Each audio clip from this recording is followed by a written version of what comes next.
Welcome to Galactic Nova Stories, where cosmic emotions come to life. Your journey begins now. The stale metallic air of the station smells like burnt wiring and ozone, and it crawls into her lungs with every shallow breath. She feels it, a sharp burn in her chest that has nothing to do with the blaster wound on her arm. It's the weight of isolation, the constant hum of danger, the fear that tightens every muscle. She tries to swallow it down, to push it all away, but it sticks in her throat, a bitter reminder that she's been running too long. Her hand rests lightly on her side, where the pain from her injury is a constant throb, reminding her that it's only a matter of time before the hunters catch up. Not if I can help it, she thinks, but that thought feels weak. She doesn't know how much longer she can stay hidden in the shadows, how much longer she can remain silent. The footsteps echo, again slow and steady. Someone is coming. Her instincts flare. Fight, flee, hide. She's learned to act fast, learned that any hesitation could be the end of her. But when the shadow appears, a figure stepping into the dim light of the tunnel, something in her stills. He doesn't look like a hunter. He looks uncertain.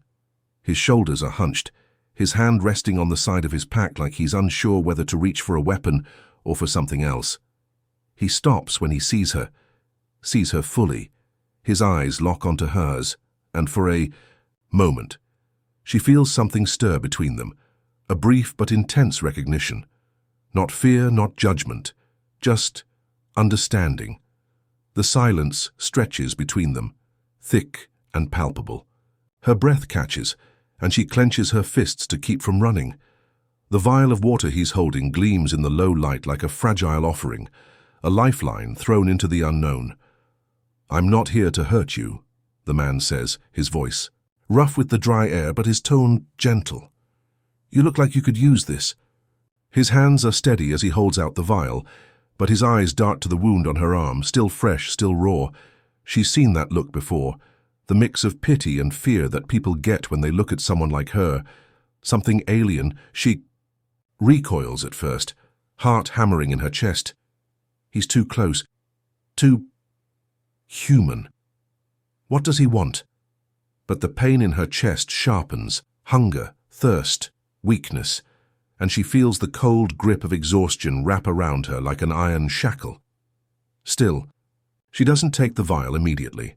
The silence stretches, heavy as a leaden sky. His eyes flicker with uncertainty, but he doesn't move closer, doesn't push. He waits, as if giving her the space to decide, and she does. Her hand, trembling, reaches out for the vial. It feels like a small act of surrender. But her thirst wins over her mistrust.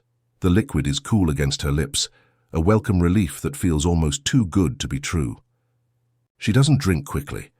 There's a part of her that still expects him to do something, to pull her into a trap, to call in the bounty hunters, to turn this into something worse. But he just watches her, his eyes softening with each cautious sip she takes. She finishes it, feeling the cold settle in her stomach, and then pulls the vial away from her lips. For a moment, there's no sound, just the distant hum of machinery, the rattling of broken pipes, the pulse of her heartbeat. In her ears.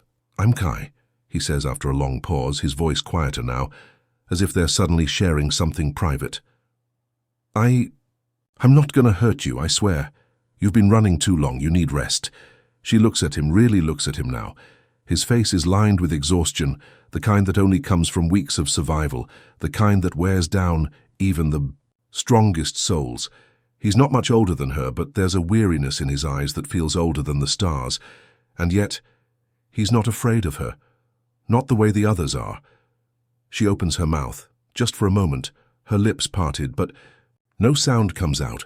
She wants to thank him, to speak, to say something, but the words, they've become too foreign. Silence is all she's known for so long.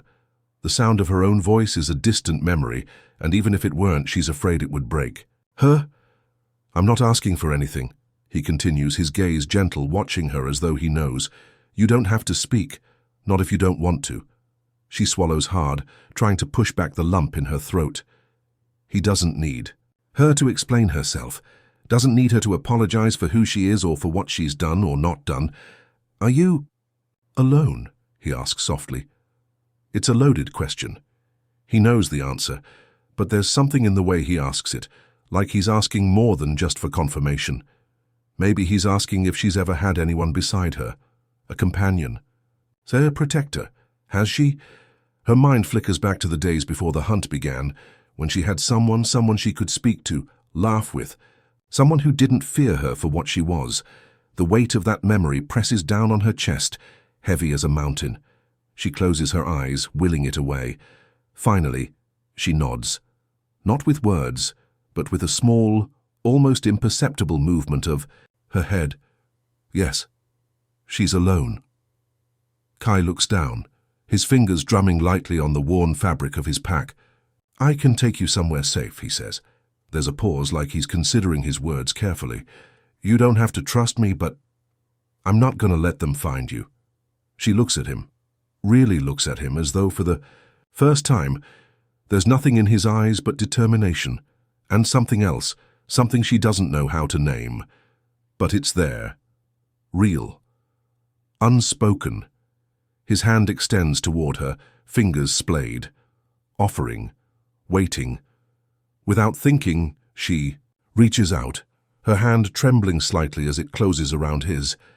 It's the first time in months, maybe years, that she's allowed herself to touch another human being like this. Her fingers fit against his, tentative at first, then firmer as she feels the warmth of his hand, the steady pulse beneath his skin. It's not the warmth of love, not yet, but it's something. And in that moment she knows she's made a choice. They're both silent now, and it's not uncomfortable. It's not awkward. It's something else. She nods once again. A quiet agreement. Without a word, he pulls her to her feet, steadying her as she rises. The tunnel behind them groans, sparks flying in the distance. But for the first time in a long while, she doesn't feel like she's running from something. She's walking towards something. And for the first time in what feels like forever, she's not sure if that something is danger or hope. The maintenance corridor gave way to a forgotten cargo shaft, one that hadn't seen traffic in years. The walls were layered in grime, spider-webbed with exposed conduit lines and flickering light panels. A low hum vibrated through the station's bones, the sound of machines older than either of them, still alive but tired. Kai led the way, his steps careful, every so often glancing back to make sure she was still behind him. You okay? He asked softly. She didn't answer. Just walked in silence, one hand pressed to her wounded side, the other brushing the wall for balance. You don't have to talk. I'm just checking. He slowed his pace. She appreciated that, not with words but with the faintest nod. They reached an old security door, rusted at the edges and long since stripped of power. Kai crouched beside the control panel and pulled out a thin tool from his jacket. It clicked. Hand whirred as he popped open the interface. It's not far now, he said. Just through this, down a lift tunnel, and then a storage unit I converted. It's not much, but it's quiet. She leaned against the wall and watched him work. You're good at this, she finally whispered. The sound of her voice, so faint, so cracked, startled them both. Kai froze for a second, eyes lifting toward her. You spoke. She looked away quickly, cheeks flushing with shame. I didn't mean sorry, he said. I just wasn't expecting it. I don't do it often. I figured. He smiled, faint but genuine. But I'm glad. You did. She hesitated, then asked, Why are you helping me? Kai worked a wire loose, pausing before answering. Because I've seen what they do to people like you, people they don't understand. A spark flared, and the door creaked open with a groan. And maybe, he added as he stood, because you looked like you hadn't had someone on your side in a long time. She didn't respond. She didn't need to. He wasn't wrong. Inside, the passage narrowed. The lift shaft loomed ahead, its anti-grav field still functional, humming softly with unstable energy. Kai turned to her. You'll need to hold on. The gravity's sketchy on the way down. She eyed the shaft warily. Is it safe? He grinned. Define safe. She raised an eyebrow, and he shrugged. Okay, no, but I've made it down alive a few dozen times. Just trust me. She didn't laugh, but the corners of her mouth curled just slightly. Kai stepped in first and offered his hand. This time she didn't hesitate. As they descended, in weightless motion, surrounded by the soft glow of flickering grav lights, her fingers clenched his, not out of fear, though the drop was steep, but because it felt grounding, real. For a moment, the world was still, her thoughts calm.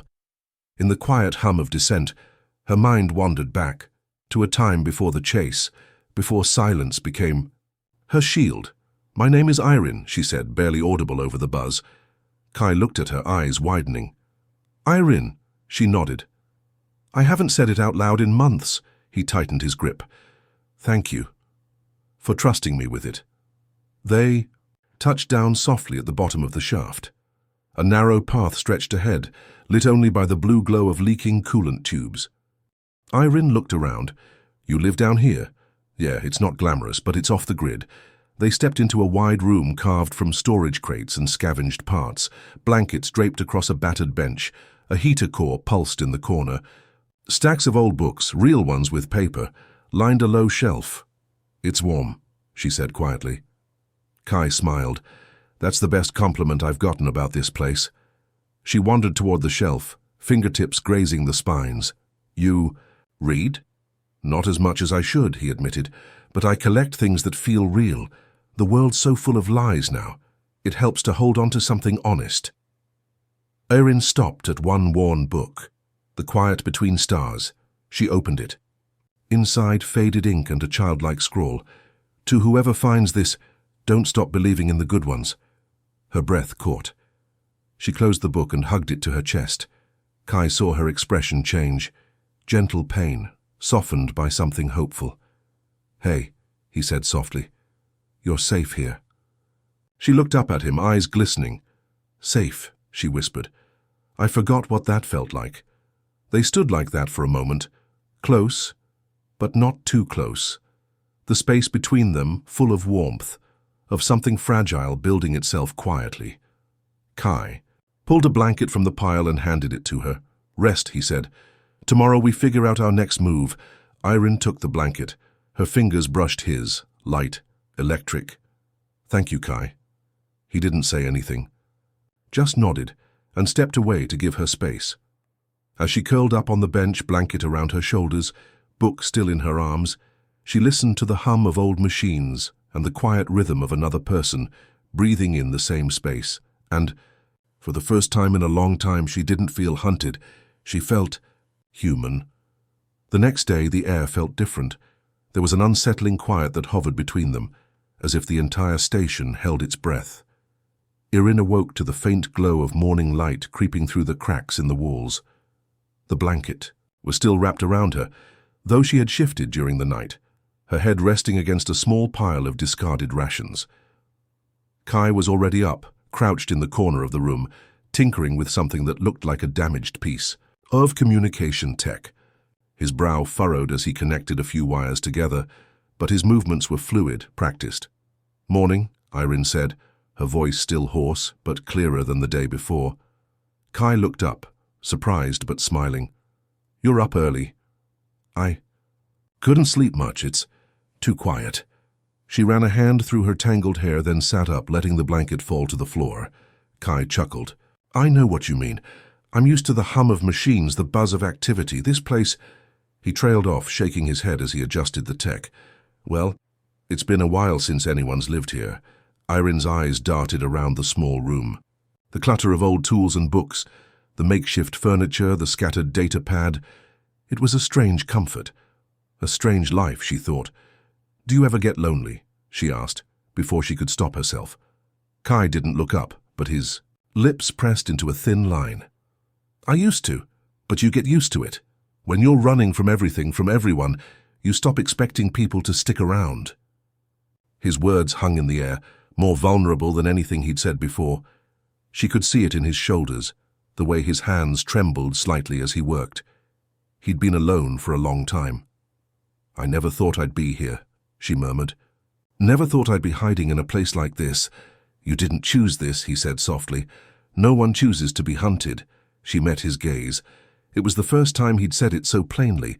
What she'd been running from, what she'd been avoiding acknowledging. No, she agreed, voice barely above a whisper. But I can't seem to outrun it. I can't even outrun myself. He paused what he was doing, a quiet sadness creeping into his expression. You're not alone in that. The silence between them felt different now, more open. She didn't know why, but there was something in his eyes, something that made her feel seen. Not as a weapon, not as a fugitive, but as a person. A person who was allowed to break, to feel. I don't know how to stop running, she admitted, her voice thick with emotion. I don't know what it would be like to just stay. Kai stood slowly, walking toward her. Maybe we don't have to figure that out right now, he said, his voice steady but warm. Maybe all we need is to just breathe for a while. Irene blinked, surprised by his words, but he wasn't wrong. Maybe she didn't need all the answers. Maybe for once it was okay to just be here. He stepped closer, his presence grounding her in a way that no one had done in years. She felt an urge to reach out, to close the distance between them, but something held her back. Fear? Doubt? Do you really think it's safe here? She asked, her eyes flicking toward the entrance of the room. Kai's expression hardened slightly, the shift barely noticeable, but it was there. It's not safe anywhere, but here, for now, it's the best we've got. She studied him for a moment, wondering what he was running from. She wanted to ask, to push, to understand more about him, but somehow she didn't need to. His silence spoke volumes. A soft beep came from the makeshift communication tech in the corner. Kai's eyes snapped toward it, his shoulders tensing. Someone's looking for you, he said, his voice suddenly all business. Irene's heart stopped. Who? He didn't answer right away, fingers flying over the buttons. The screen flickered, a coded message scrolling too quickly for her to catch. Then the transmission stopped and the screen went black. I don't know, Kai said, his tone serious. But it's not the bounty hunters. This is different. She felt a knot tighten in her stomach. The silence between them was thicker now, more urgent. What do we do? Irene asked, her voice small. Kai didn't hesitate. We get ready. I've got a place I can send you. It's remote. They'll never find you there. But what about you? She asked, feeling a cold rush of panic. You can't just leave. I can't. I'll be fine, he said quickly, but the words didn't sound as certain as they usually did. His eyes were hard, though, the kind of look someone has when they've made a decision. I'm not leaving you behind, but I need you to go. It's safer that way. Irene stared at him, her heart racing. His words were clear, but she could hear the hesitation beneath them, the unspoken fear. I can't let you do this alone, she whispered, moving toward him. Her fingers reached for his, gripping them tightly. You've been helping me this whole time. Don't push me away now. He swallowed hard, looking at their joined hands, the weight of her touch anchoring him. I don't want to, he admitted, voice barely a breath. But I can't let them take you, not after everything. The distance between them closed in an instant, and for the first time, she let herself lean into the moment. She pressed her forehead gently against his, closing her eyes, breathing in the warmth of him. She had never thought she would allow herself to trust anyone again. But now, with him, it felt like the safest thing in the universe. I won't leave you, she said softly. Her words a promise, even if she didn't know how to keep it. Kai pulled away slightly, looking into her eyes. There was something there, something unspoken but undeniable. The weight of everything they had shared in this short time. He nodded, his voice hushed. Then we fight together. For the first time since the hunt began, Irene didn't feel alone. The tension was thick in the air as the two of them prepped for what was coming. Irene had never been good at waiting, but here, in the low-lit room filled with disassembled tech, she had no choice. Kai was moving quickly now, checking gear, loading weapons, and setting up small shields along the doorframe. Every movement was deliberate, practiced. It was like he had been preparing for this moment for a long time. She watched him, a sense of unease swirling inside her. She had known how to survive before, but this was different. She was no longer alone, no longer just running. Now, she was part of something. And that scared her more than any weapon could, Kai, she said, breaking the silence. Her voice cracked with uncertainty. "What if we don't make it?" He didn't look up right away. His fingers tightened on a control panel. "But when?" He spoke. His voice was calm, steady. "We will. We just have to stick together." "Stick together," she whispered, testing the words on her tongue. There was weight to them. The kind of weight that told her she was no longer in control of everything. He finally turned, meeting her gaze. His face was serious, but there was a softness in his eyes, a vulnerability she hadn't seen before. It was like he was opening a door, just a crack, allowing her to see the person behind the warrior. "You don't have to do this," he said quietly. "I can take the risk myself." Irin took a step closer, her heart pounding in her chest. "I'm not letting you go through this alone." His lips parted in surprise, but he didn't argue. He couldn't. She had made her choice, and so had he. He exhaled, a slow, deep breath, before nodding. "All right. We do this together." She stepped forward, her fingers grazing his arm, the simple touch grounding them both. They didn't need more words, not now. A sharp crackle came from the communication panel. Kai's eyes flicked to it, then back to her. His expression hardened. "They're here." Irin felt the world narrow, in on her. The hum of the station, the flickering lights, the smell of oil and dust, it all faded into the background. There was only this. Only the moment. Her breathing slowed. She could feel Kai beside her, the tension in his posture, the tightness in his hands as he readied the defenses. She wasn't scared, though, not anymore. There was a quiet strength inside her now, one she hadn't known was there until he showed her it was possible. "You ready?" he asked, his voice barely above. A whisper. She didn't answer at first. She just stared at the door, her hand slipping into his. The quiet comfort of his touch steadied her, grounded her. "I'm ready," she said, her voice steady now. They both moved to the door, standing side by side. Kai activated the panel, and the heavy door slid open with a soft hiss, revealing the narrow hallway beyond. The air felt colder, more electric now. The threat was close. But this time it wasn't just her facing it. It was them. Together. Irin's heart raced, but it was no longer with fear. It was with anticipation. The hunt had always been a solitary thing, something that she carried alone, something that chased her through every dark corner of the galaxy.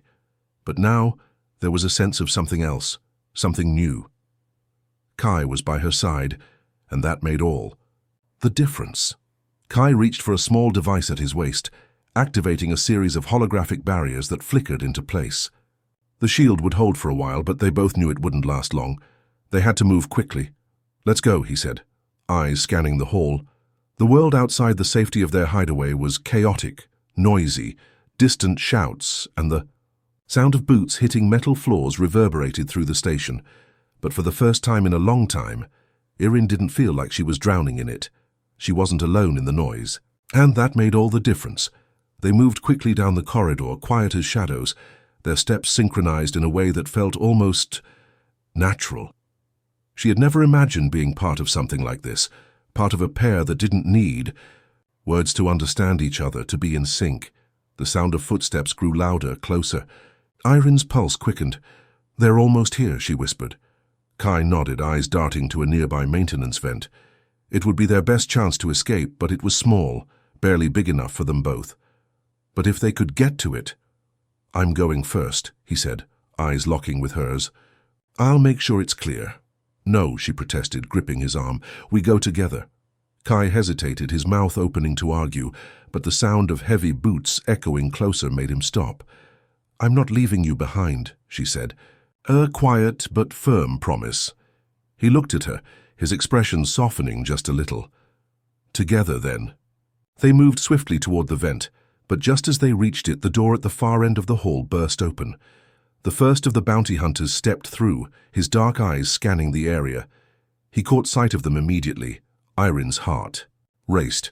There was no time. With a quick motion, Kai pulled her into the vent, guiding her through the narrow opening. But before he could follow, a shot rang out, a burst of red light flashing toward him. "Kai!" Irin screamed, her voice breaking. The blast hit the wall beside him, sending sparks flying. He didn't flinch, didn't hesitate. He reached forward, pulling himself through the vent, just as another shot rang out, the sound of it bouncing off the metal walls around them. "Go!" Kai shouted, his hand gripping hers tightly as he pulled her forward. They scrambled through the narrow shaft, the world outside chaotic, frantic. But in that moment, there was only each other. No more running alone. The vent system was claustrophobic, the narrow metal tunnel pressing in from all sides. The air was stale, a sharp contrast to the blaring alarms and distant sounds of pursuit, echoing through the station. Irin's breath came in quick, shallow bursts, her pulse still hammering from the near miss. She could hear the faint clinking of Kai's boots as he moved just ahead of her. "Kai," she whispered, voice barely a murmur. "Are you okay?" He didn't answer right away, his footsteps slowing as he navigated the narrow space ahead. His breath was labored but steady. "Fine," he replied shortly. "We just need to keep moving." They had no choice but to push forward. There was no turning back, not now. Not after everything they'd been through. The sound of the hunters getting closer, their boots scraping the metal floors, made Irin's chest tighten. The vent twisted, turning them in a new direction. A small sliver of light from a nearby grate filtered through, illuminating Kai's face for a brief moment. His eyes were sharp, his jaw clenched, but there was something in the way he carried himself now. A new resolve. "Why did you stay?" Irin asked, her voice barely a breath in the confined space. "You could have left. You didn't have to do this." Kai glanced back at her, his face softening for just a split second before his expression hardened again. "I didn't have a choice," he said, the words heavy with something unspoken. You're not just someone I can walk away from, Irin. You mean more than that." Her heart skipped, the unexpected weight of his words making her falter for just a moment. She had always thought of herself as someone who couldn't be saved, couldn't be kept. But now with him, it was as if that part of her was slowly being chipped away. "I never thought I'd be able to trust anyone again," she admitted softly, her fingers brushing against his as they maneuvered through the vent. "I never thought I'd find someone who understood." His fingers tightened briefly around hers, as if anchoring them both to the moment. His voice was quieter now, more vulnerable. "I understand more than you think." Irin could feel the weight of his words sink into her. There was more there, more that he wasn't saying, more that he couldn't say.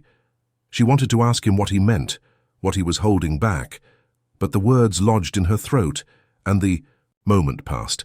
They turned another corner in the vent, and the space seemed to open up slightly. The soft whir of distant machinery hummed in the background, mingling with the tension in the air. "How much farther?" Irin asked, trying to keep her voice steady. "Not far," Kai replied, glancing ahead. "We're almost there, just a few more turns." The sound of pursuit was fading, but the knot in her stomach remained. She had learned long ago that no matter how far you ran, the danger was never truly gone. "Do you think we'll make it?" she asked quietly. Kai didn't answer right away, his footsteps slow as he processed her question. When he spoke, it was with that same unshakable calm. "I don't know, but I'll do everything I can to make sure we do." The words hit her harder than she expected, not because they were grand or dramatic, but because they were simple, honest. In a universe that seemed to constantly be throwing them into chaos, his promise, even without certainty, meant more than anything. They reached the end of the vent, and Kai pressed his hand against a panel on the wall. The door slid open with a quiet hiss, revealing a narrow hallway beyond. It was eerily quiet, the danger momentarily receding into the distance. "Come on," Kai said, motioning for her to follow. They emerged into a dimly lit hallway, the air thick with the scent of old machinery. The walls were scarred, the paint chipped, and the floor covered in a thin layer of dust. It felt like another lifetime, another world entirely, but here, in the silence of the moment, it felt almost peaceful. "Where are we going now?" Irin asked, her voice a little too loud in the quiet space. "There's a safe house," Kai said, his gaze scanning the hall as if he were calculating every possible risk. "It's on the lower levels. We'll be able to lay low there for a while, make sure we're not being tracked." Irin nodded, the promise of safety giving her a momentary sense of relief. But it wasn't enough. There was still a storm of emotions inside her, fear, hope, confusion, and they all seemed to collide at once. Kai reached out and touched her shoulder gently. The simple gesture was unexpected, but it grounded her more than she cared to admit. "Stay close," he said, his voice low. "Don't let them take you from me." The words were simple, but the way he said them, with such intensity and care, made her heart swell. She didn't answer, but she didn't need to. Instead, she stepped closer, her body instinctively leaning into his presence. They weren't just fighting for survival anymore, they were fighting for something else, something they hadn't named. Yet, but both felt. They moved down the hallway, the sound of their footsteps echoing in the silence, and for the first time since everything began, Irin allowed herself to believe in the possibility of something more. The safe house was exactly what they needed. A small hidden room beneath the station, far from prying eyes. The walls were lined with old crates, and the faint hum of long-forgotten machinery buzzed in the background. It wasn't much, but it was theirs, and for the moment, it was enough. Kai moved to a corner, setting down his gear with a soft sigh, exhaustion evident in his every movement. Irin stayed by the door, her back pressed against it, watching him as the tension slowly melted from his frame. For a while neither of them spoke. The silence between them wasn't uncomfortable. In fact, it felt right. There were no words needed after everything they had been through. Irin broke the quiet first, her voice soft, almost tentative. "We're safe for now, but what happens after? How do we keep going from here?" Kai paused, his eyes meeting hers. There was a vulnerability in his gaze that she hadn't seen before, a kind of openness that both terrified and comforted her. "I don't know," he said honestly, "but we've made it this far, together." Irin's heart tightened at the simplicity of his words. She had never imagined she could feel so connected to someone, especially not someone like him, someone who had shown her not only how to fight, but how to trust again. What if this is all I ever get?" she whispered, her voice breaking just a little. "What if we never get to have anything more than this? Just running?" Kai's eyes softened. He took a slow step toward her, closing the distance between them. His hand reached out, brushing a stray lock of hair from her face. The touch was gentle, deliberate, and it sent a shiver down her spine. "You have more than this," he said, his voice firm yet tender. "You have me. And that's not nothing, not to me." She felt a lump rise in her throat. All the pain, all the loneliness, the years of running, it all seemed to crash into this one moment, this one declaration. She stepped closer, instinctively seeking his warmth. The space between them closed in seconds, and before either of them could stop it, Irin found herself pressing her forehead to his, their breaths mingling in the shared quiet. "You don't have to say that," she murmured. I know what you mean." Kai's hands found her arms, pulling her gently into his embrace. The world felt smaller, quieter, as if time itself had slowed down around them. For the first time, Irin felt as though she could breathe without fear, without the constant pressure of survival. "I'm not going anywhere," he whispered against her hair. "We'll figure this out, together." Her heart swelled in her chest, the weight of his words anchoring her in a way nothing ever had before. She closed her eyes, letting herself fall into the peace of the moment, allowing herself to believe that for once maybe they could have something good.